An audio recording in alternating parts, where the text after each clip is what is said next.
Hassan said he was playing Viper last year behind you. Where have you seen him grow since he moved back to running back? Just seeing his confidence grow.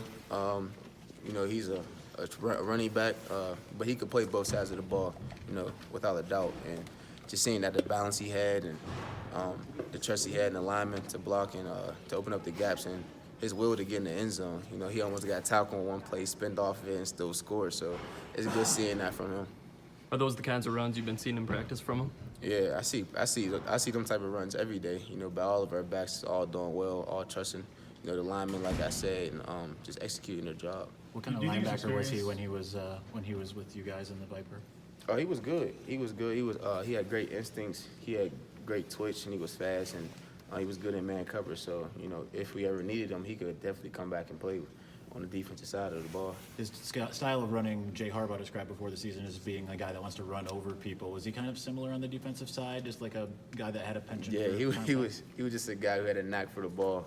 He always wanted to get to the ball and always wanted to put forth his full effort. Does his experience on defense help him at all right now in running back? Say it again, please. Does his experience on defense help him at all at running back? I believe so.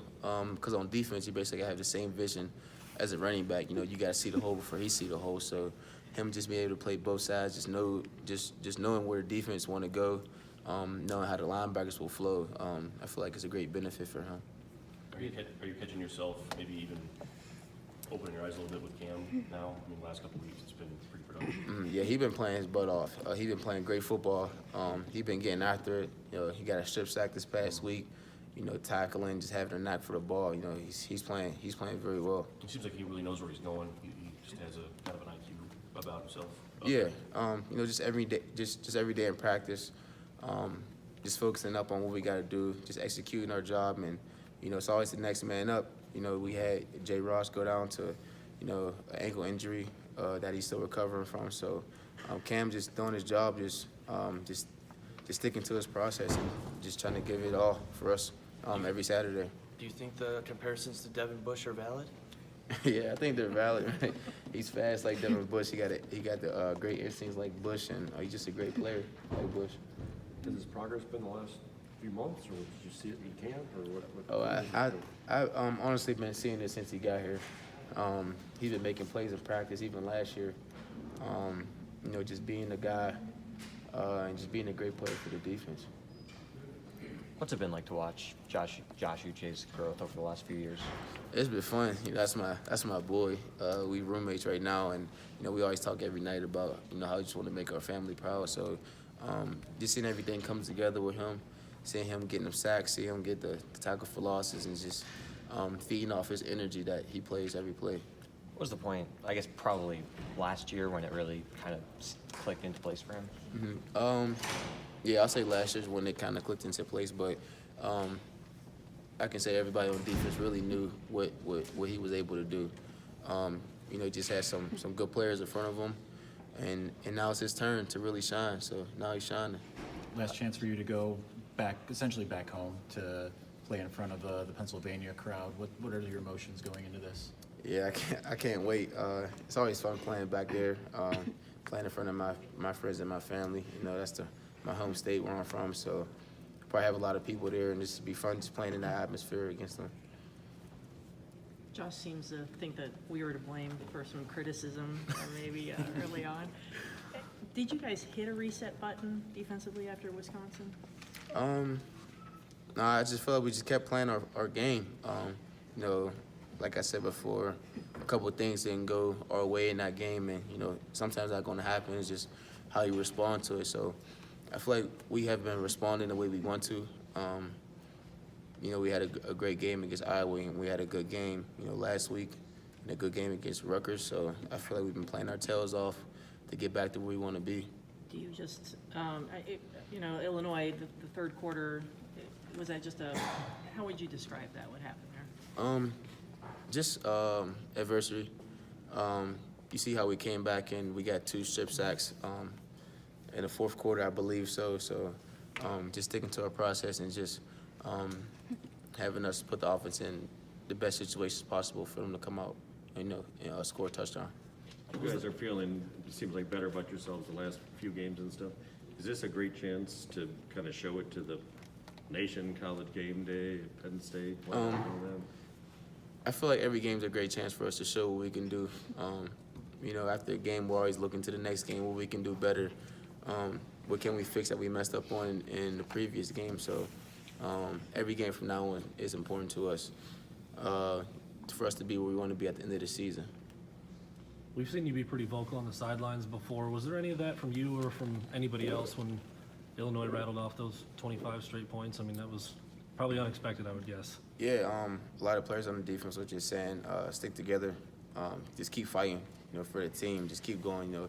That's all we preach is to keep fighting because we're never out of it. We're always in the game, and, you know, they ended up having a little comeback. You know, it was 28-25 at one point, so just putting it all on us to come out and just get the turnover for our offense, and that's what we did.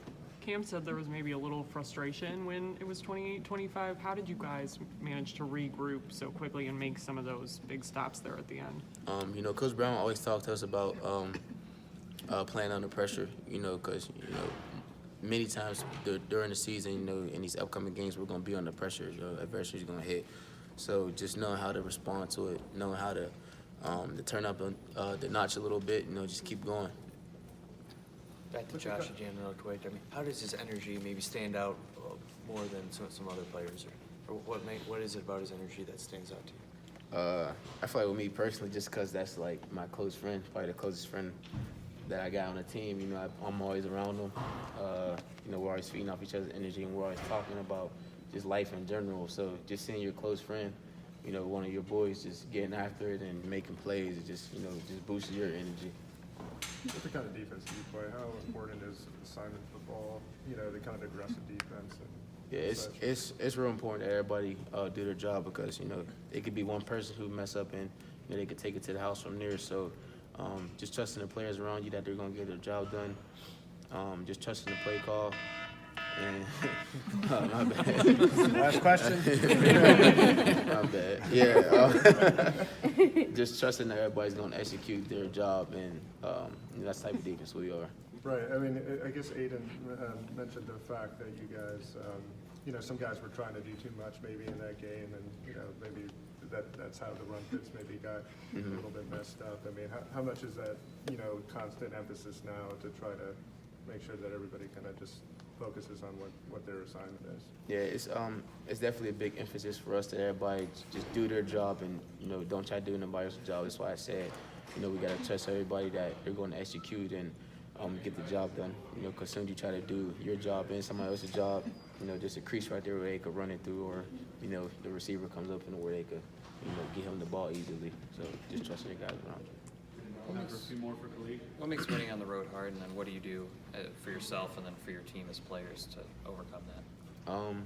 Winning on the road is always hard. You know, it's always hard going into someone else's territory, being in front of their fans, and just having to execute and stuff. So just a big emphasis on trying to block out the fans. You know, try to block out, you know, anybody who has something bad to say about us or, you know, anything of such. So just going in there, like I said, just executing and blocking everybody out and just playing Michigan football.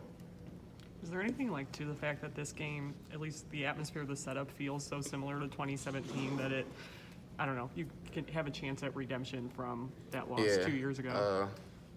I believe 2 years ago, I think it was College Game Day too. Yeah, so. It was, and a whiteout and a night game. Yeah, so it's gonna be like that every year for, you know, probably forever now. You know, it's always a big game between us and them, and it's a big game for them because you know, we're Michigan. You know, it's a big game for us because they're Penn State, and we both want to come out with the victory. And just putting a big emphasis on, like I said, just blocking out the fans, not letting nobody get in our heads, and just staying true to who we are. What are your early impressions of their quarterback? Say it again, please. Your early impressions of Penn State's quarterback? Oh, he's a good quarterback. You know, he got good accuracy. He has good scrambling ability, and you can tell that he trusts the players around him. You know, he gives his receivers chances to go up and get the ball, and you know, they got good receivers to you know, do that for him. You see a lot of parallels between their offense and what you face every day in practice? Yeah, they're a spread offense, and we got a spread offense too. So us being able to practice against our offense. You know, the great players that we got just makes it easier every week. You know, we play against other spread offenses. Is Gaddis helpful in that sense since he was only with the program 2 years ago? Say it again. Gaddis, I mean, has he been helpful, you know, kind of giving some tips to the defense, just maybe on some of the stuff that they might give you guys? I guess he gives tips to Coach Brown. He don't give tips to me personally. Just in general, the defense, I mean. Yeah, I guess he do. Just he coached there a couple years ago, so he probably still knows some of the coaches and what they like to do. So I would guess he gives our defensive coaches tips and stuff on how to stop them, or you know, some of their vocabulary that they use, you know, before the play. Does Josh have a little bit of an edge? I mean, personality-wise, when you came in here and talked about the criticism that maybe you've gotten from media defense and being underdogs and embracing that, and talking about that this could be a legendary, you know, this defense could really show something in these final 6 games being legendary. Yeah, Josh always got, you know, this edge. You know, he always is fired up about, you know, his next chance to get out on the field, his next chance to make a play, and like I said, I just feed off of that, man. I just like seeing him out there. I just like seeing him making plays because, you know, I know where he come from. You know, I know the things that he's been through, and just seeing him doing good just makes me happy, you know, because, you know, all the adversity he's been through and the things that he's doing for his family just makes me proud. Do you guys really care what's been written about defense? Written like by the media? Yeah. No, I don't really care. I try to just block it out because, you know, sometimes the media don't really know what we're doing or what we go through or how we practice or how our defense is. So just keeping everything in-house and just trusting the players that we got around us, trusting the coaches and trusting everybody in the building. That's basically what we're doing.